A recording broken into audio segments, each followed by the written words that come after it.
तो इस वीडियो में हम एसजेएफ की हेल्प से इस क्वेश्चन को सॉल्व करेंगे। जैसे कि क्वेश्चन आपको शो हो रहा है, यहाँ पे प्रोसेस दे रखी है, हमारे पास 4 प्रोसेस हैं, उनका अराइवल टाइम गिवन है एंड उनका बर्स्ट टाइम गिवन है। ठीक है, अब मैंने आपको बताया एसजेएफ जो होती है वो 2 टाइप की होती हैं। लाइक शॉर्टेस्ट जॉब फर्स्ट जो होती है वो किस टाइप की होती है, नॉन प्रिमिटिव होती है। लेकिन अगर ये प्रिमिटिव होती तो ये किसके अंदर आ जाती, एसआरटीएफ के अंदर। ओके, ये ध्यान रखने वाली चीज़ है, आपको क्वेश्चन में देखना पड़ेगा कि वो नॉन प्रीमिटिव से बोल रहा है या फिर प्रीमिटिव से बोल रहा है। तो ऐसा एसजेएफ जो है हमारी कैसी है, नॉन प्रीमिटिव, मतलब नो डिस्टर्बेंस। अगर एक प्रोसेस स्टार्ट हो गई है तो पहले वो प्रोसेस कंप्लीट होगी, उसके बाद ही कोई नेक्स्ट प्रोसेस स्टार्ट होगी। ठीक है, इसका क्राइटेरिया जो होता है वो क्या होता है, बर्स्ट टाइम। ठीक है, इसमें हम जो चेक करते हैं वो क्या चेक करते हैं, बर्स्ट टाइम चेक करते हैं। लेकिन इसमें सबसे ज़्यादा जो ध्यान रखने वाली बात है वो ये है कि सबसे पहले हम प्रोसेस को चेक करेंगे कि उस टाइम पे वो प्रोसेस अराइव हो गई है या नहीं। मतलब अगर हमारी प्रोसेस उस टाइम पे अराइव ही नहीं हुई है तो हम बर्स्ट टाइम का क्राइटेरिया चेक नहीं कर सकते, क्योंकि उसका अराइव होना उस टाइम पे बहुत ज़रूरी है। लाइक तो इसके अंदर हम सबसे पहले क्या देखते हैं, अराइवल टाइम। अगर उस टाइम पे हमारी एक ही प्रोसेस अराइव हुई है तो हम सबसे पहले उसी प्रोसेस को एग्जीक्यूट करेंगे। ठीक है, अगर हमारी उस टाइम पे अराइवल टाइम पे एक से ज़्यादा प्रोसेस अराइव हो चुकी हैं, ठीक है, तो उस टाइम पे हम दोनों प्रोसेस या 3 प्रोसेस, जितनी भी प्रोसेस है, उनका बर्स्ट टाइम चेक करेंगे और जिसका बर्स्ट टाइम मिनिमम होगा उसे हम एग्जीक्यूट करेंगे। ठीक है, चलो क्वेश्चन में देखते हैं, आपको समझ में आ जाएगा। हमने प्रीवियस क्वेश्चन में भी जो ज्ञान चार्ट बनाया था वो 0 से स्टार्ट किया था। ठीक है, तो हम इनिशियली क्या करेंगे, 0 से स्टार्ट करते हैं। ठीक है, 0 से स्टार्ट करने पर जब हम अराइवल टाइम चेक करते हैं इसके अंदर, तो हमारा किसी भी प्रोसेस का अराइवल टाइम 0 है ही नहीं। तो इस टाइम पे कोई भी प्रोसेस अभी अराइव नहीं हुई है तो हम किसी भी प्रोसेस को एग्जीक्यूट नहीं कर सकते हैं। ठीक है, तो अब हम क्या करेंगे, यहाँ 0 to 1 लिखते हैं, क्योंकि इसका स्टार्टिंग टाइम क्या है, अराइवल टाइम 1 है। ठीक है, और इस पे अभी तक कोई भी प्रोसेस हमारी अराइव नहीं हुई है तो इसमें कोई भी प्रोसेस हमारी एग्जीक्यूट नहीं होगी इस टाइम में। ठीक है, अब जब हम 1 पे आते हैं तो इसमें देखेंगे अराइवल टाइम में, अराइवल टाइम चेक करने पे हमारे जो 2 प्रोसेस है, लाइक P1 का अराइवल टाइम 1 है, P3 का अराइवल टाइम 1 है, तो मतलब हमारी ये जो 2 प्रोसेसेस हैं ये हमारी अराइव हो चुकी हैं। तो अब इस केस में हम क्या चेक करेंगे, बर्स्ट टाइम चेक करेंगे। बर्स्ट टाइम में मैंने आपको बताया था जिसका मिनिमम होगा वो प्रोसेस हमारी एग्जीक्यूट हो जाएगी। तो बर्स्ट टाइम P1 का कितना है, 3, और P3 का बर्स्ट टाइम कितना है, 2। तो कौन सी प्रोसेस एग्जीक्यूट होगी, P3, क्योंकि उसका बर्स्ट टाइम क्या है, 2 है, मिनिमम है। ठीक है, तो हम यहाँ पे P3 को एग्जीक्यूट करेंगे। तो 1 से ये एग्जीक्यूट होना स्टार्ट होगी। इसका बर्स्ट टाइम हमें कितना दे रखा है, P3 का 2। ठीक है, तो 1 + 2 ये हो जाएगा 3। सिमिलरली लाइक ये हमारा कितना आ गया, 3।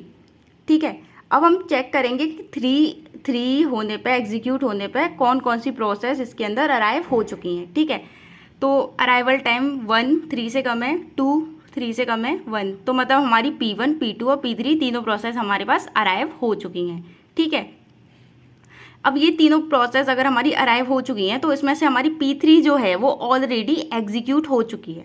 ठीक है, P3 पूरी एग्जीक्यूट हो चुकी है। तो इसके बाद हमारे पास कौन कौन सी बची, P1 एंड P2। तो हम P1 और P2 में क्या चेक करेंगे, बर्स्ट टाइम। जिसका बर्स्ट टाइम कम होगा वो यहाँ पे एग्जीक्यूट होगी। तो P1 का जो बर्स्ट टाइम है वो कितना है, 3, जो कि कम है। तो इसमें कौन सी एग्जीक्यूट हो जाएगी, P1। और P1 का एग्जीक्यूट टाइम कितना है हमारे पास, 3, यानी 3 और 3 कितना हो जाएगा, 6।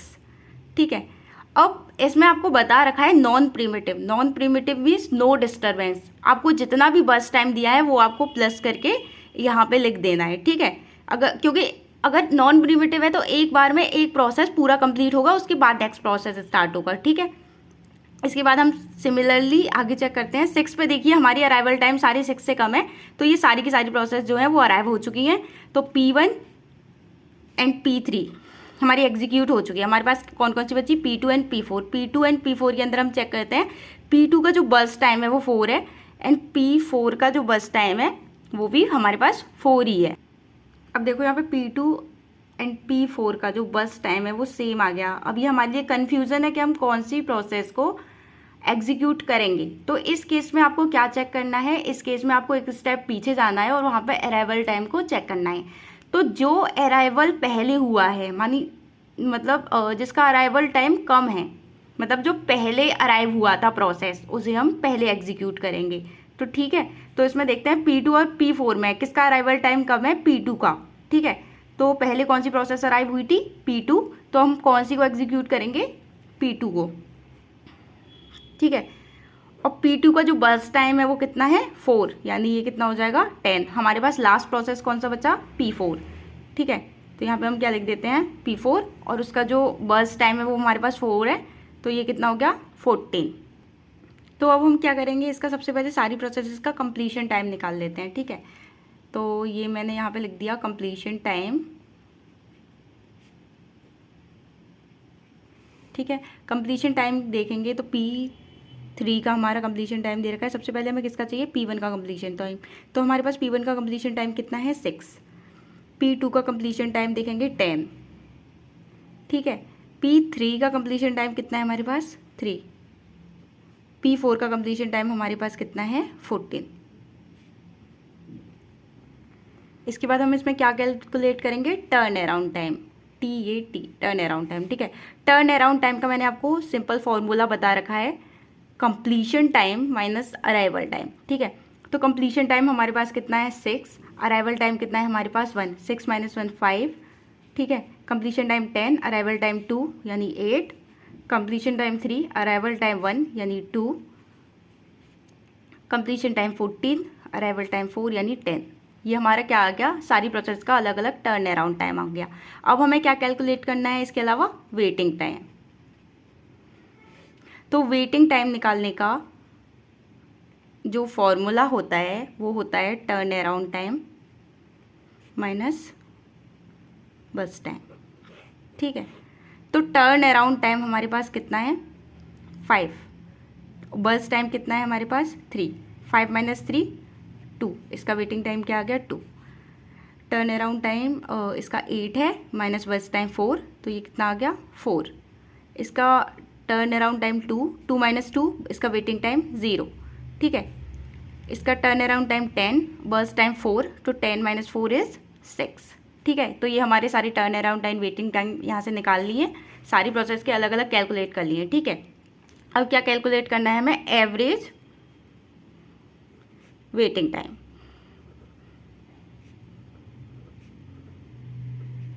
तो वो क्या हो जाएगा, total waiting time divided by number of process.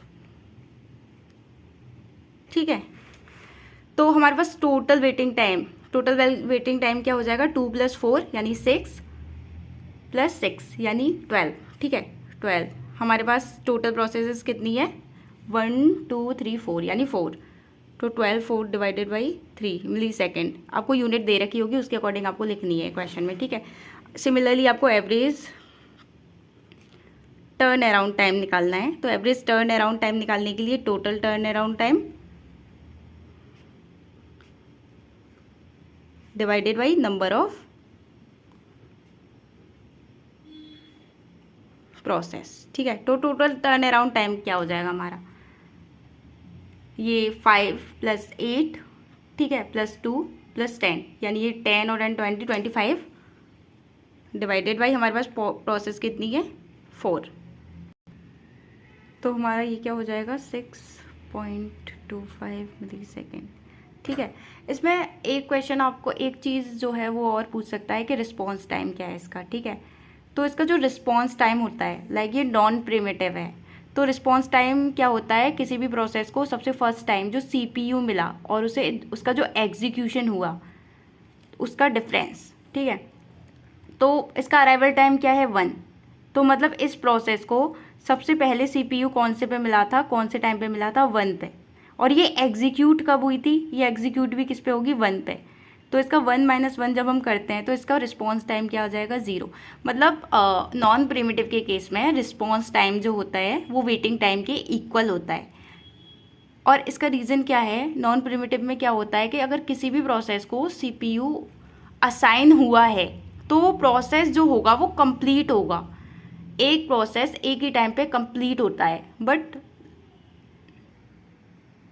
But primitive के टाइम पे ऐसा नहीं होता है। प्रीमिटिव के टाइम पे क्या होता है, प्रोसेस एक दूसरे से स्वैप होती है, यानी स्विच हो जाती है, कोई प्रोसेस बीच में आके स्टार्ट हो गई है, तो उस वजह से यहाँ पे रिस्पॉन्स टाइम जो आता है वो अलग आता है। बट नॉन प्रीमिटिव एल्गो के अंदर, नॉन प्रीमिटिव जो प्रोसेसेस होती हैं उनका जो रिस्पॉन्स टाइम होता है वो वेटिंग टाइम के इक्वल होता है। तो इसका जो रिस्पॉन्स टाइम हो जाएगा 2, 4, 0 एंड 6 ही हो जाएगा।